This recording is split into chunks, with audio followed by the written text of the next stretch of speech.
Post office سہاوا کے سامنے پکی دیواریں تعمیر کر کے سروس روڈ کے ساتھ کچرا کنڈی بنایا گیا۔ اس شدید گرمی کے موسم میں اس کچرے کے ڈھیر سے نکلنے والی بدبو دور دور تک محسوس کی جا سکتی ہے۔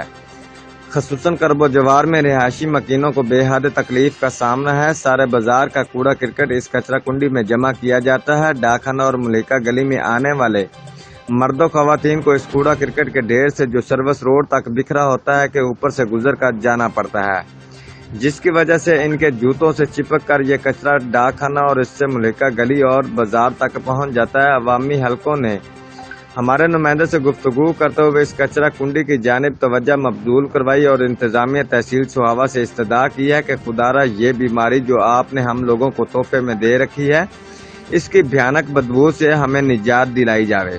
عوامی مطالبہ پر اس خبر کے ساتھ اس کچرے کے ڈھیر کی تصویر بھی بنا کر میڈیا کے ذریعے عوام اور افیسران کو دکھائی جا رہی ہیں تاکہ انتظامیہ کو آگاہی ہو سکے، اور پرزور مطالبہ کیا کہ اس کچرا کنڈی کو بازار سے دور شفٹ کیا جائے تاکہ کرب و جوار کے مکین اس گندی بدبو سے چھٹکارا حاصل کر کے سکھ کا سانس لے سکیں۔